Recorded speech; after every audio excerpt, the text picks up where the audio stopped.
to this live session on the opportunity and preparation strategy for the SBI PO recruitment process of the year 2016, brought to you by Talent Sprint. At the outset, I think I must congratulate you all for getting this big bank exam recruitment notification in time, right? In fact, it has got delayed by 15 days, I would say, this year. Usually SBI releases its PO notification in the month of April. But this time we saw it coming in the first week of May there. But then, late, but, it's not that they have skipped it, right? And the best part is there are 2,200 vacancies to be filled in the officers cadre by State Bank of India through this recruitment process this year. So what we'll do now is quickly run through the recruitment process first, the selection procedure first, because it is very important to understand the selection procedure before we discuss about how do you prepare for this exam.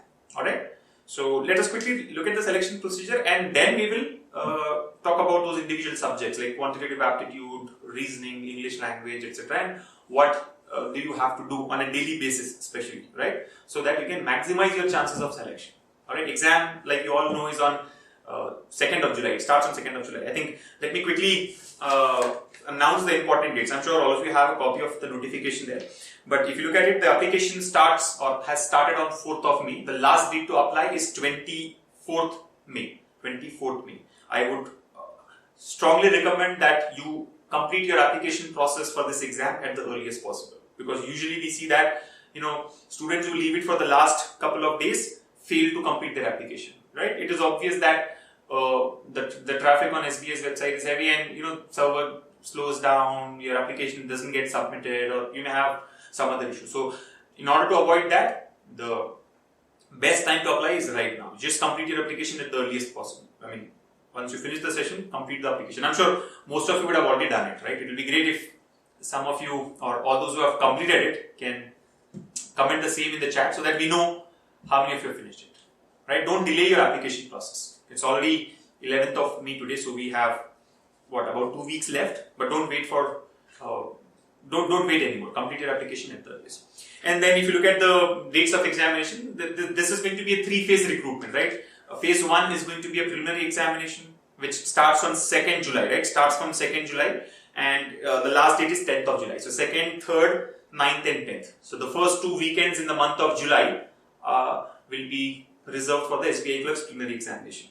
Now, exam being online, the results of this would be declared in a week's time, right? 18th July, you will know your results for the preliminary examination. Now, all those who have qualified in the preliminary examination will be called for the main examination, which is scheduled for 31st of July, right? In between, you will get your admit cards, right? The date is 21st July onwards, right? For the download of admit cards. But then, your main examination, which is the phase 2, right? Phase 2 comprises of 2 exams. One is an objective test, right, and then followed by a descriptive paper.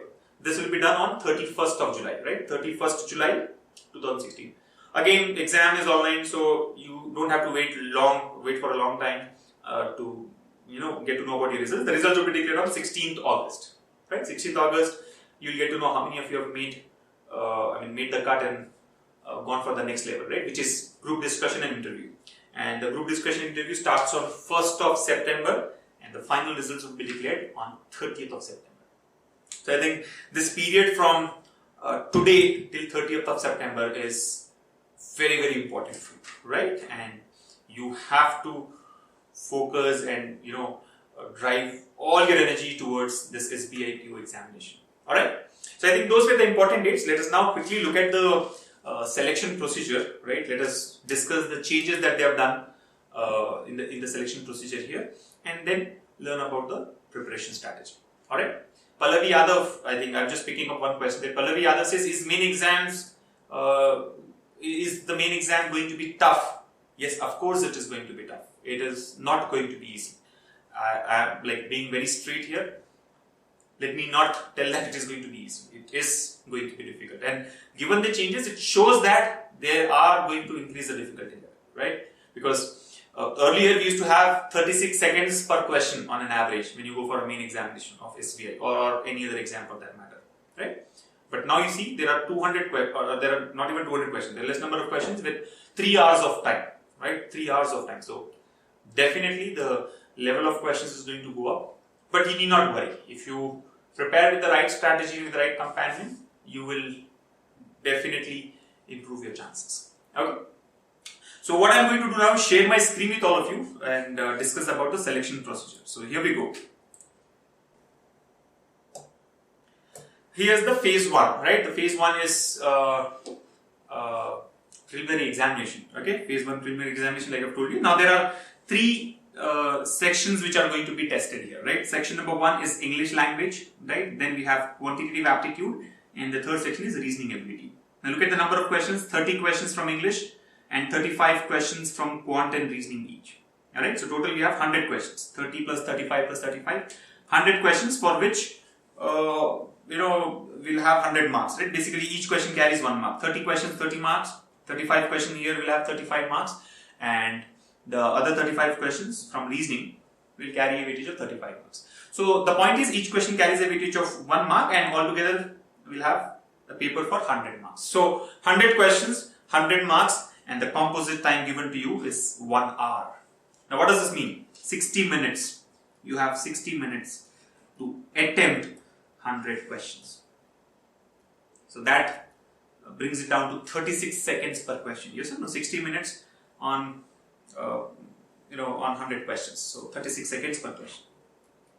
Alright? 3600 seconds. 60 minutes is 3600 seconds on 100 questions. So 36 seconds per question is definitely a tough game, right? It's not easy to answer a question in 36 seconds. But having said that, there are questions which can be answered in less than 10 seconds if you know the SMART method of answering that question, solving the question. And then there would be some questions which would take even more. But on an average, you have 36 seconds a question there. So that's about the preliminary examination. So all those who complete their application process successfully will be called for the preliminary examination. The number is expected to be in lakhs, right? Usually we see that for preliminary examination, we have easily over 20 lakh students who appear for this, right? Even last year, when there were 2,000 vacancies declared by SBI for the recruitment of probationary officers, there were more than 20 lakh students who had appeared for it, right? And even before that, when there were 1836 vacancies, and then the year before there were about 1500 vacancies, right? Last 3 years we have been seeing that the competition for this exam is huge, right?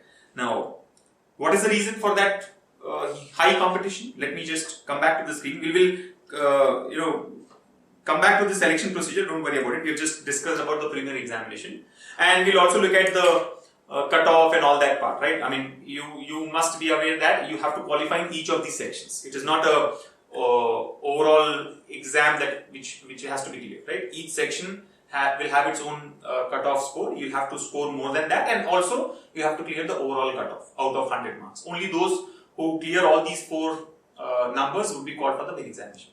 But before we go to that, I think we have an important question here. Like I told you, the number of applicants is huge, right? Over 25 to 30 lakh people will apply for this exam, right? Will apply and appear for this exam. So tell me, what do you think is the reason for so many applications? Any negative marks? Yes, negative marks. 1/4 is the negative mark there, right, for each question. So whatever is the marks allotted for that particular question, 1/4 of that will be deducted if you give a wrong answer. If you do not attempt, then there is no penalty. But if you attempt and go wrong, you will lose 1/4 of the allotted marks. So it is important that you know this. I am not trying to scare you. All those who are feeling that why are you scaring us with all these numbers, you should know what the competition is, right? Otherwise, you may be under an impression that 2,000 jobs or 2,200 jobs and some 1 lakh people will appear for it or 5 lakh people will appear for it, and it is easy. It's not easy. It's not easy. Now I'm going back to the screen. Let us look at the selection process in detail. So this is the phase 1 of the recruitment process, preliminary examination. Remember, there is a sectional cutoff for each of these sections, right? Out of 30, there will be some score, minimum score that you have to get, right? Similarly, out of 35 and 35 here, you have to get a minimum score, and out of 100 also. So there is going to be a sectional cutoff for each of these sections, and then there is an overall cutoff. All those who clear this will be called for the main examination. And let me also tell you, there is a negative marking for this, right? There is a penalty for wrong answers. And how much is that? 1/4. 1/4 of the allotted mark. So basically, if you go wrong in a question in English or quant or reasoning, since each question carries 1 mark, if you go wrong, you will lose 0.25 marks or 1/4 of a mark, right? If you are right, you'll get 1 mark. If you do not attempt, then you don't get anything or you don't lose anything there. Alright? But remember, this is going to be really tough because we have just 36 seconds per question, or we have 60 minutes only to attempt 100 questions. But is that difficult? Now, the notification clearly states that all those who clear all these cutoffs will be called for the preliminary examination, and the ratio will be called for the main examination, which is phase 2. And the ratio here is going to be 1:20. So they say for every vacancy there, we will call 20 times the number of vacancies. The number of candidates will be called for the main examination will be 20 times the number of vacancies. So you can understand that only about 44,000 people, right, about 44,000 students will be called for main examination, will qualify this. Qualify what? Qualify the preliminary examination. This is very important to understand, right? Because the ratio that they have talked about is 1:20. 44,000 students, 44,000 candidates will be called for the main examination. So your first hurdle here is to, see yourself in this 44,000, right? To ensure that you are in this 44,000 students who are called for the main examination, right? So keep that as the target. You have to be in the top 44,000 of the country, which is not difficult. Yes or no? Which is not difficult at all. Now let us go for the second stage, right? Let me just show you the second stage here. So the phase 2 is main examination, which has got two parts, right? The part 1 here is objective test, and part 2 is going to be a descriptive paper. Now, here is where we have seen a major change, right? You see that there is a sectional cutoff, right? There is a duration for each of these sections. Now look at the sections first. The first section here is reasoning and computer aptitude. The second section is data analysis and interpretation. The third section is general awareness, economy and banking awareness. The fourth section is English language, right? Now, what are the changes? See, earlier we used to have reasoning as a subject. I mean, the section was called reasoning. It used to be high-level reasoning. But now they have included computer aptitude along with that, right? So that's one change. Data analysis and interpretation is as it is. English language is as it is. And general awareness with banking awareness also remains as it is. It's just that they have included economy very specifically in the notification this year. Alright. So the big change in terms of sections here is that computer aptitude has been clubbed with reasoning. Right? Computer aptitude has been clubbed with reasoning. Now look at it. The number of questions. Usually we have seen that the number of questions are the same across the sections, right? It is like split equally. But now we have 45 questions in reasoning and computer aptitude, 35 questions in data analysis and interpretation, 40 questions in general awareness and banking awareness, and 35 questions in English language. So that's a change, right? They're not equal number of questions. There are different number of questions there. And look at the maximum marks. There again we have another change, right? What's the maximum marks? 60. 60 marks for reasoning, 60 marks for data analysis and interpretation, 40 marks each for general awareness and English language. Now, one important point that you need to understand here is the number of questions in a section and the marks allotted for that section are unequal. What does it mean? 45 questions will carry a weightage of 60 marks, which means each question will not be for 1 mark. There may be some questions, or there will be some questions which will have, which will be for more than 1 mark there. Are you able to follow? Because if each question has 1 mark, it should be 45 marks. If each question carries a weightage of 2 marks, it should be 90. If it is 1.5, then it should be 67.5. But this is like 60 marks. So probably there will be some questions which will have a higher weightage when compared to the others. And then same applies to the other sections as well. If you look at data analysis and interpretation, only 35 questions, but maximum 60 marks. So definitely here, you can say we have like close to 2 marks per question, right? 2 marks per question. And general awareness, not a problem. 40 questions, 40 marks. And in English, again, if you see, there are only 35 questions, but 40 marks. So this again shows that there will be some questions in each of these sections which will have higher weightage when compared to the others. So you cannot treat every question with equal value, right? We usually say that each question carries 1 mark. So you always choose those which are easier to solve. That strategy which most of the batsmen apply, right? Look for simple balls, right? Don't try to hit every ball there, right? Don't try to solve every question. Only solve those questions which are easier to solve, which will take lesser time. But now that questions carry different weightage, you have to be smart enough to choose the right questions, right? A question may take 2 minutes, but if it carries a weightage of 5 marks, you definitely go for it. Earlier we used to say that if a question takes 2 minutes or more than 1 minute, just skip and go to the next one. the best way to solve a question which takes more than 1 minute is to skip it.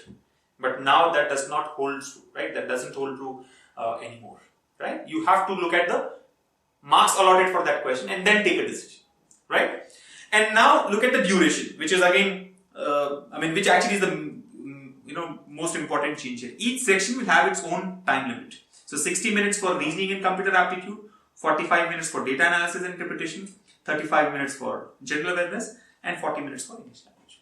So overall, if you see 155 questions in 3 hours. 155 questions in 3 hours is what? 180 minutes.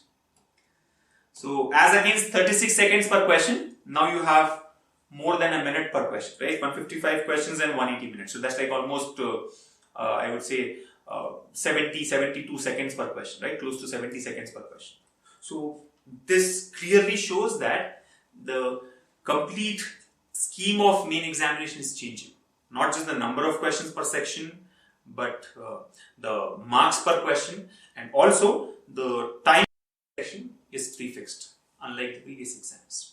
So main exam is definitely going to be different when compared to all the earlier main examinations conducted by SBI or IBPS for that matter. You getting it? Somebody says, what about quantitative aptitude means? Pavni. Well, Pavni, looks like you are appearing for an SBI exam for the first time, but let me tell you that there is no quantitative aptitude as such in main examination here. What they call it is data analysis and interpretation, right? They focus more on data interpretation and analysis, right? Of course, they may ask you questions from arithmetic aptitude within the same section, but it is called as data analysis and interpretation, and the focus is also on those topics there, right? Like data analysis, which includes data interpretation, which includes studying tabular graphs, bar graph, line graph, pie charts, and then other topics like data sufficiency, case studies, set theory, etc. Alright, so that's about it. Again, here each section will have its own cutoff, and there will be an overall cutoff, and there's also negative marking. So there is sectional cutoff like the preliminary examination, and there is negative marking. So you lose 1/4 of the mark. Now you cannot say that it is always going to be 0.25 marks. It depends on what is the weightage given to that question, right? So there is negative marking here. How much is that? 1/4. 1/4 of the marks allotted. So if there is a question which carries a weight of 2 marks, you lose half a mark if you go wrong. If there is a question which carries 1 mark weightage, you lose 0.25 marks. If there is something for 3 marks, you will lose 0.75 marks, right? 1/4 of the marks allotted. Alright? That's about the part 1 of main examination. Now quickly look at the part 2. The part 2 is going to be a descriptive test, right? Which is for half an hour, right? Descriptive test for half an hour, and it carries a weightage of 50 marks. So 30 minutes descriptive test. Look at this, 30 minutes and 50 marks. What do you have to do here? Letter writing and essay writing, right? And remember, this descriptive test is basically a test of your English language, and this will also be online. It will start immediately after you complete your objective test, right? The objective test of main examination. Once you finish that, you'll start your descriptive test, right? This starts immediately. And since this is online, you have to be, good in typing, which was otherwise not an issue earlier, right? Earlier it used to be a paper-based test, but since last year we've seen that this test also has gone online. So you have to type an essay or you have to write a letter there, using a keyboard. So you should also be good in typing. Of course, the descriptive paper of only those candidates who have cleared the objective test will be evaluated. They will not verify the descriptive paper of all the candidates. They will first see how many of you have qualified in the objective test, and only for those candidates the descriptive paper will be evaluated. So overall, if you see, the main examination is going to be for 250 marks, right? I'll go to the previous screen to help you understand this. See, this is for 200 marks, right? The objective test. Now there is a descriptive paper. Let's club this, right? Number of questions, maybe 2, 3, right? 1 essay, 1 letter writing, right? Sometimes they also ask précis writing and so on, right? And how many marks? 50 marks. 50 marks, 30 minutes. So overall, this is for 250 marks. 250 marks and 3 hours and 30 minutes. Alright? And all those who will clear this main examination will be called for group discussion and interview. So that's the phase 3, right? Phase 3. Let us quickly look at that. Nothing much to discuss there, but the phase 3 is going to be group discussion, which will carry a weightage of 20 marks, an interview that carries a weightage of 30 marks. Alright? So that's about the recruitment process, I would say, right? Phase 1, phase 2 and phase 3. Phase 1 being a preliminary examination. The weightage given is 100 marks, right? 100 marks paper, and you have 60 minutes to do that. Alright? So that's the selection procedure, right? Remember, only your marks in the main examination and the group discussion interview will be used to, evaluate your overall performance, right? Preliminary exam here is only a elimination round, right? Your score in preliminary examination will not get added to your final score. The final scores will be out of the score in main examination and the group discussion interview. Alright? And also, like the notification clearly states, the final result that they declare will be out of 100 marks, right? So whatever you have got out of 250 will be made out of 75, right? Your main examination score will be kind of made out of 75, right? And they'll take it proportionally. And your group discussion interview, which is actually for 50 marks, will be converted to 25. So 75 plus 25 will be out of 100, right? So your final score will be out of 100 marks. And remember, you'll have to qualify both in the main examination as well as the group discussion interview to be selected as the State Bank of India probationary officer. Okay, so I think that's about the selection procedure there. I'm sure I've covered all the points, but if there are any specific queries, quickly put it up in the chat, and then we look at the preparation, right? How should one start preparing for this exam? Ritu says, will spell check be there while writing essays and letter online? Yes, I am sure there will be weightage given to that as well, right? I mean, this is like overall, it will test your writing skills, right? Cool. So they will, I'm sure, will consider your spellings there, the grammar, the sentence structure, right? Overall thought process when you're writing an essay and all that stuff. Chetan Singh says, have they lowered the standard of questions in reasoning section, as earlier it used to be high level reasoning? Well, yeah, I think that's a very important point that Chetan has brought up. If you remember, if you recollect, all the earlier SBI notifications used to call the reasoning section as high level reasoning. I mean, they used to say reasoning and in the bracket used to be high level.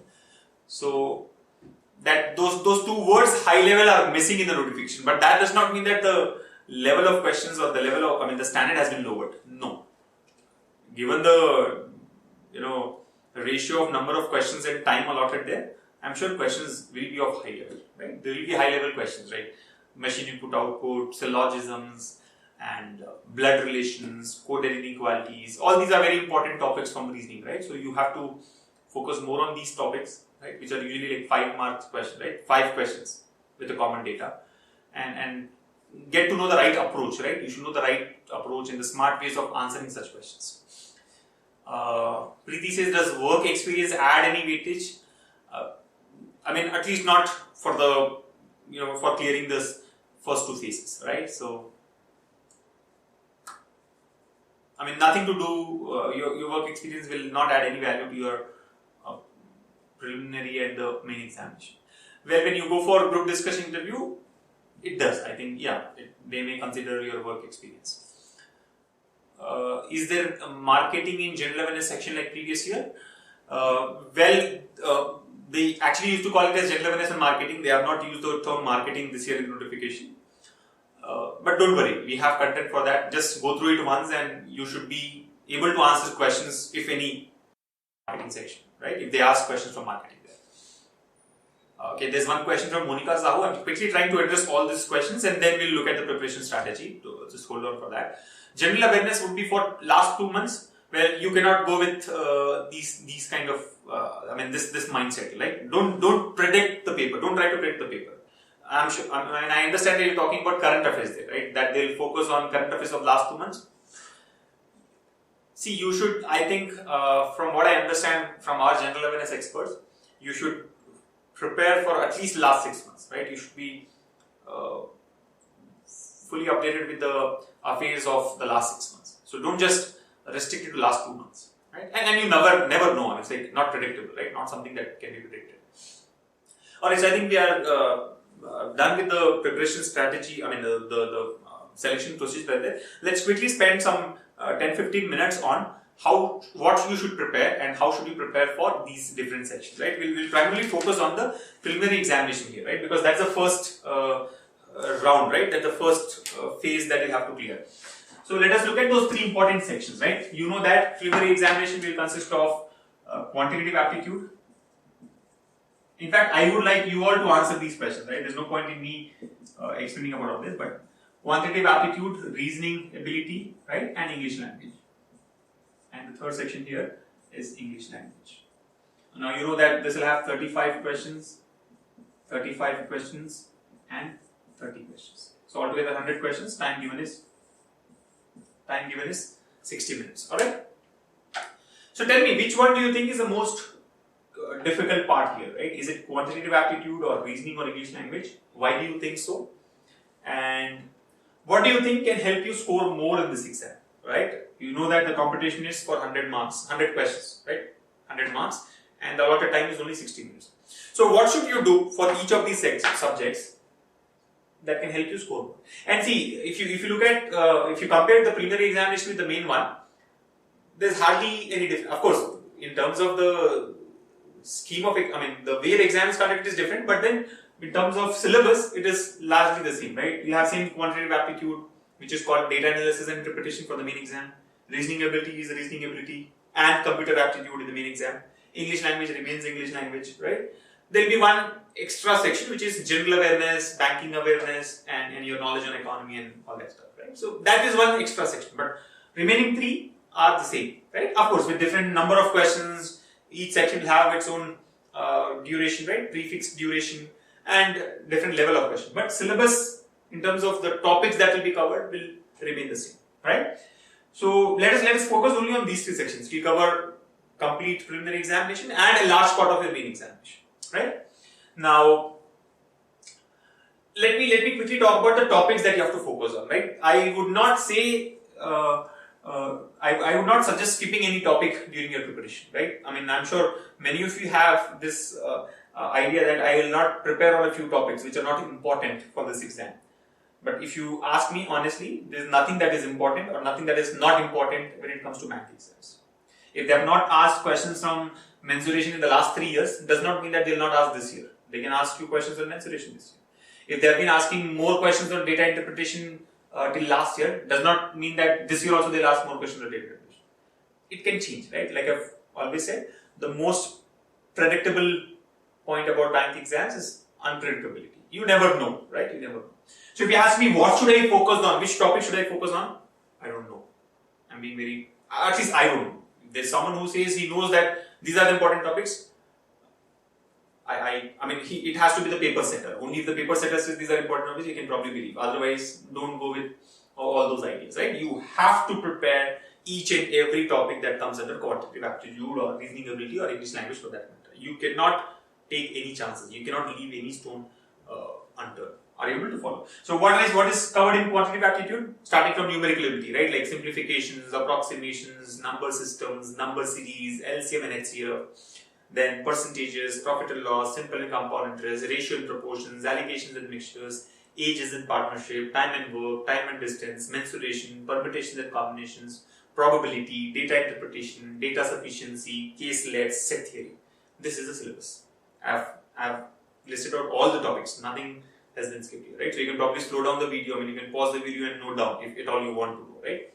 When it comes to reasoning, again, there's a whole lot of topics, right? Not as many as quantitative aptitude, but important topics like machine input output, coded inequalities, coding and decoding, blood relations, directions, alphabet, arrangements, which include circular arrangements, linear arrangements, complex assignments, right? Then syllogism is like a gunshot question in bank exams, right?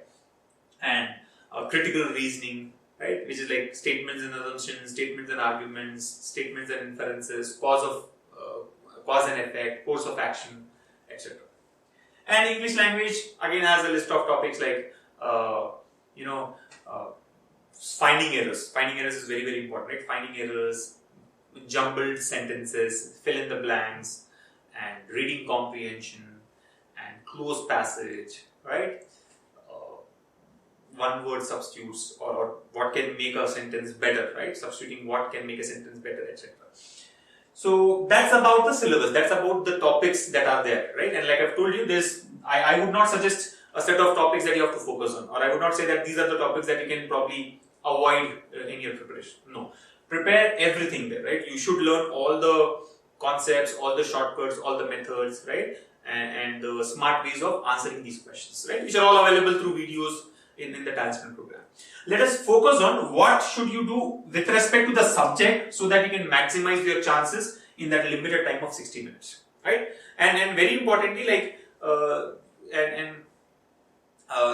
like most of you have said, quantitative aptitude is difficult. Let me ask you a question now. Why do you think quant is difficult? What makes it difficult? Let us understand. What makes quantitative aptitude difficult?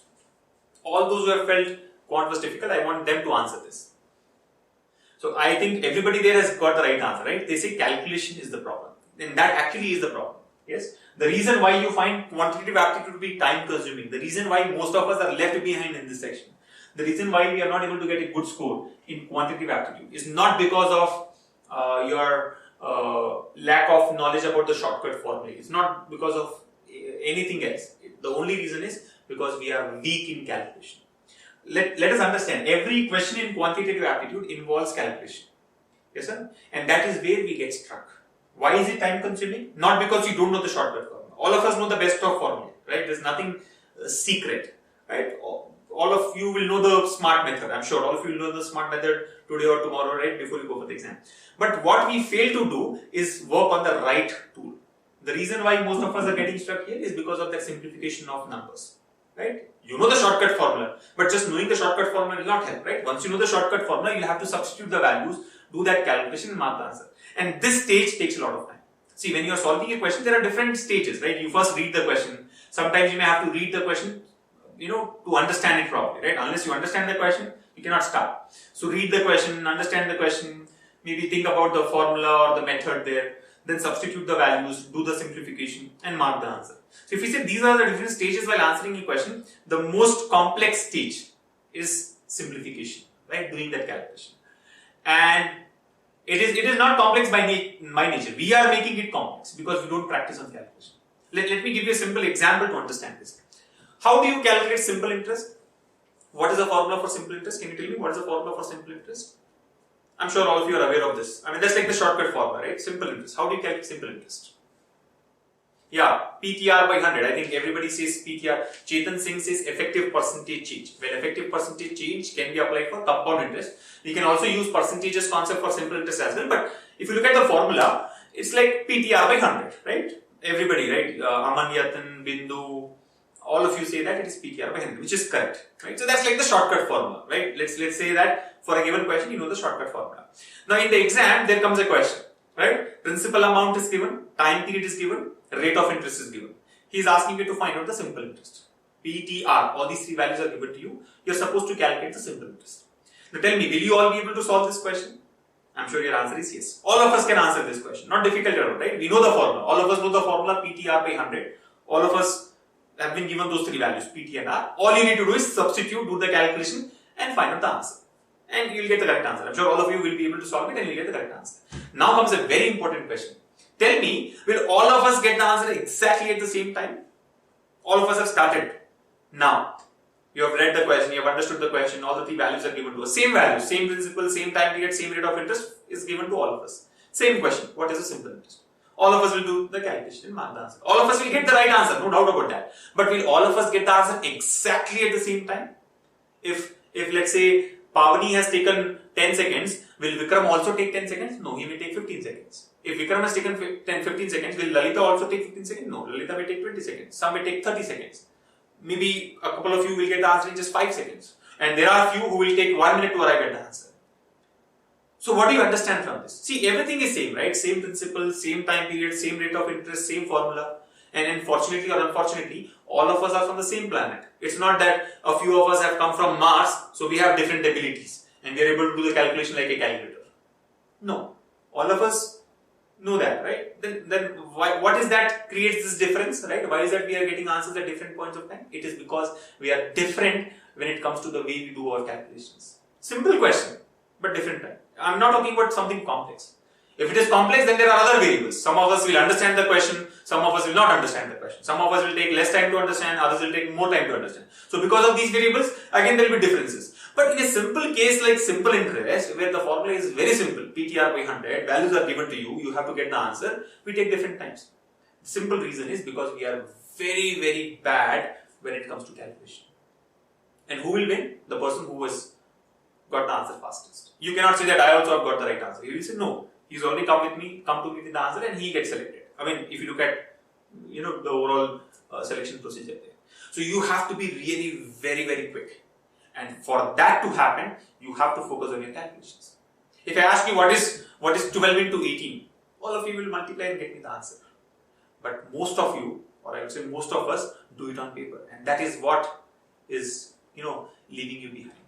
So understand, for you to maximize your scoring, we are not going into, we will not be getting into details now. For you to maximize your scoring quantitative aptitude, the one thing that you have to do on a daily basis, starting from today, is focus on your calculations, practice on your calculations. Are you able to follow? If I say what is 84 into 49, I am sure most of us will do it on paper, 84 into 49. But for those who know the right method, who know the right strategy, the best way to multiply, right? Or I would say for those who have gone through the talent videos, would say 84 into 49 is 4116, 4116. I have not memorized this, right? Please don't misunderstand. And if I can do this, I'm sure all of us can do that, right? I have not come from Mars. The only difference is the way you look at your numbers, right? That's what creates the difference. We love paper, right? We have been doing these calculations on paper since childhood, and that has become a habit.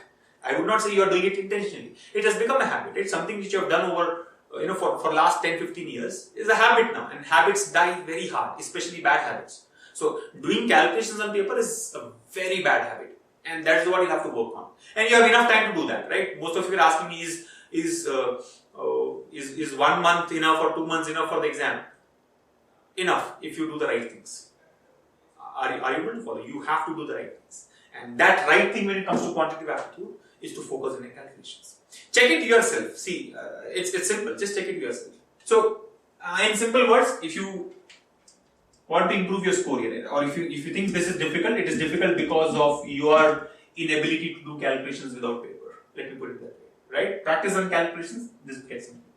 Reasoning ability, like all of you said, actually is a scoring subject. Yes, it is, right? Because here we don't get independent questions. Most of the questions are like a common data type of question, right? Where you have a common data followed by 5 questions. Of course, you have to be wise in choosing the questions. The reason why we score less or why one would get stuck in reasoning is because he has not chosen the questions right. And then not just for reasoning, that holds true for all the subjects and all the exams. You have to be very wise in choosing your questions, right? Just because you know the solution for a question doesn't mean that you start solving. The first thing that you decide after reading every question is it worth solving or not? And it becomes even more important now given the changes in the main examination, right? There will be questions which carries a weight of 2 marks, right? There are some questions that have a weightage of only 1 mark. There will be some questions which will be for 3 marks. I mean, that's how it is going to be. 45 questions, 60 marks, cannot be 1 question per mark. So you have to be very, very wise in choosing your question, right? Just because you know the solution doesn't mean that you start solving. Skip, right?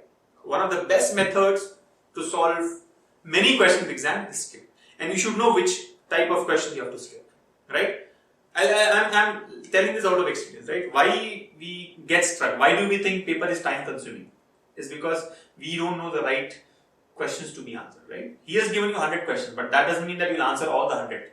You have to choose the right X number of questions there and answer those. Of course, you have to attempt all the 100 questions. So for me, I would say attempt means reading a question. Now you may not answer. You may not answer all the questions, but you have to ensure that you go through all the 100 questions. You should not step out of the examination hall and say, oh, I could not read the last 20 questions. Why? Time was only 60 minutes. You already knew the time was 60 minutes. So you should have planned accordingly. So I think the worst thing that can happen to a candidate in the examination is not reading the complete paper, in that limited time given. You have to ensure that you go through all the 100 questions in that limited 60 minutes. You solve only 50 of them. That's a different story. Not a problem. You solve only 70 of them, or you solve only 43 of them, or 67 of them. That's different. That's secondary. But you should not step out of the examination hall and say, oh, I did not read the last 10 questions. Why? Time was not sufficient. Time was not sufficient because you wasted your time in some of those complex questions there, right? Intentionally, a good paper setter would intentionally plant difficult questions there to trap you. Difficult here, by difficult I mean time. You should avoid those traps, right? You should just jump and go to the next one. So skip, S-K-I-P, is actually a very important method if you understand where to apply it, right? So the target is not to solve all the 100 questions. The target is to attempt all 100 of them. Now reading and skipping a question is an attempt. You have decided that you will skip it. So you have solved it. For you it's like solution. Done. So in reasoning what happens, there are complex arrangement questions given to us. Most of the exams this happens, right? There's a 5-mark question. Complex data given. You have to complete an arrangement around a circular table or a square table or a linear arrangement. But a lot of complex data, right? Not one variable, there are 2-3 variables. You have to arrange the persons, also decide which person likes which color and he belongs to which country. Now, because it carries a weight of 5 marks, you are like 10. You start working towards it. You may feel that, maybe I'll get it, and you start solving it. That is where you go wrong. If you are actually a talented student, you would know that the best way to answer that question is to skip. Skip, happily you skip and move to the next one. And you should take it for granted that you have answered these 5 questions. Done. You'll not even come back to this. Or you'll come back to these questions only if time permits. But you know that time never permits, right? Solve all the remaining questions. If there's time left out, then come back to these questions, right? But never touch such questions in the exam. So what really matters here, in oral paper and especially in reasoning, is to choose your questions wisely, right? There are like some predictable questions here, like definitely you get questions on syllogisms. And you should know the best way to solve questions on syllogisms, which you have discussed in the videos. You will get questions from coded inequalities, right? In all probability, you will get questions from coded inequalities. And coded inequalities is like a trump card. Like sitter, right? Coded inequalities, you just learn those 3 rules. You can learn it in 5 minutes. Learn those 3 rules, apply and you get an answer. Whatever be the type of question. If you know those 3 rules, you can answer the questions of coded inequalities, right? Then there are questions on machine input output. Now there is no guarantee that you'll be able to answer all the machine input output questions. But you should know the right approach. You should know how to start it. That is what is important. So learn all those smart methods and learn to choose your questions wisely. Alright? And the last section here is English language. What do you do here, English language?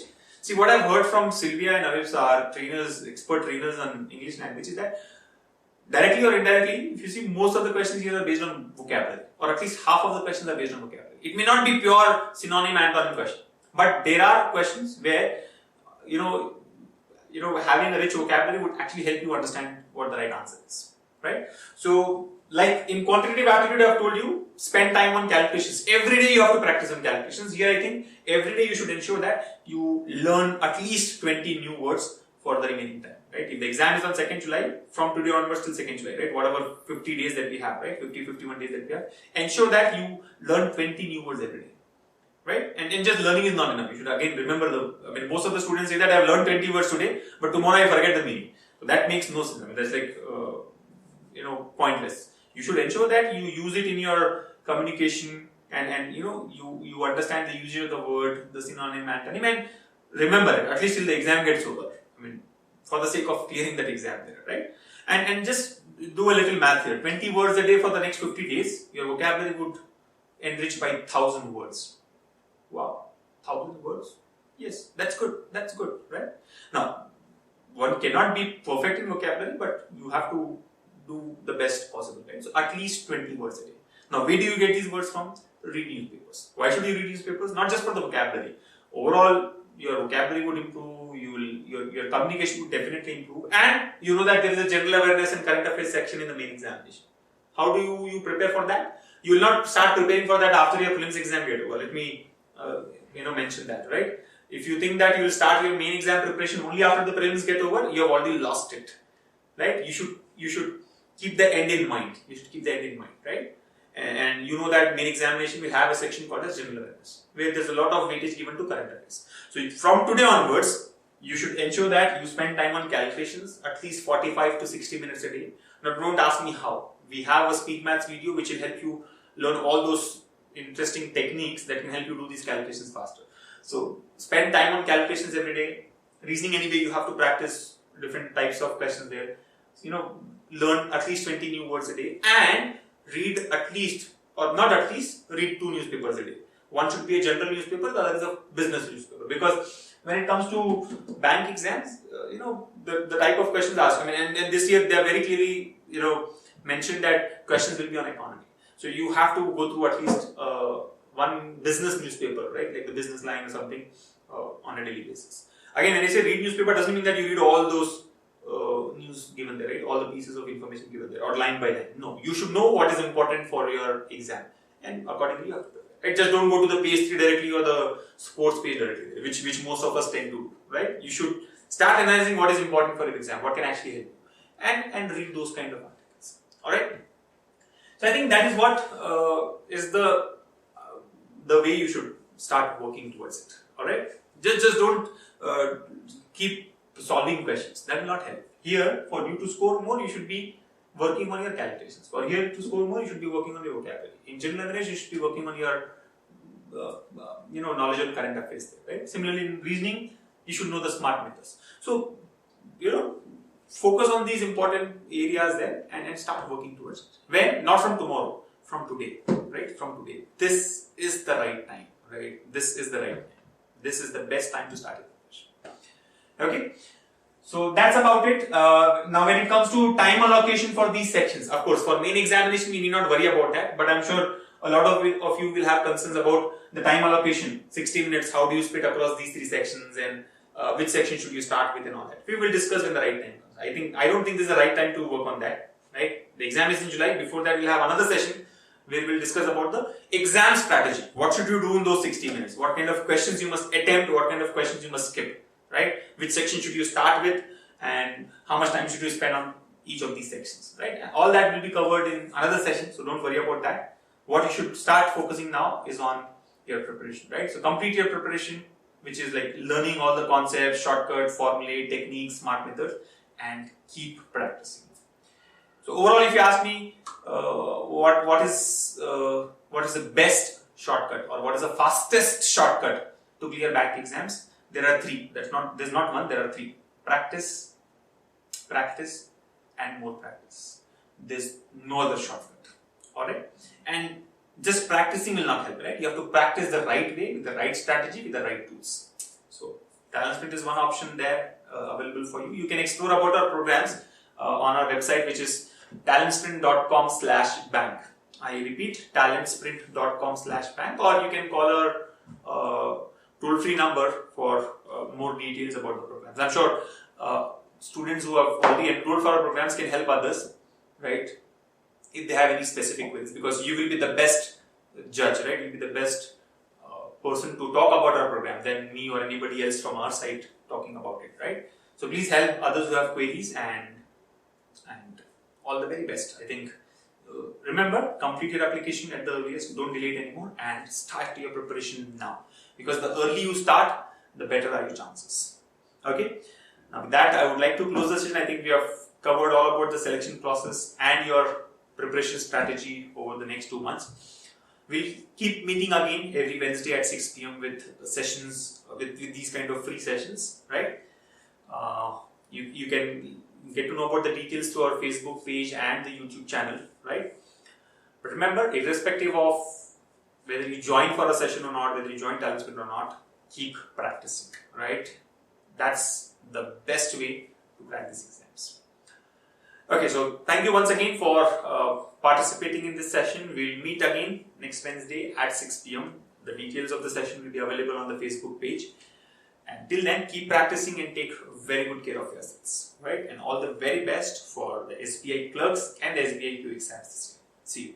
I am Rohit Agarwal, and I trust our daily dosage of aptitude skills is adding to your preparation for various competitive exams.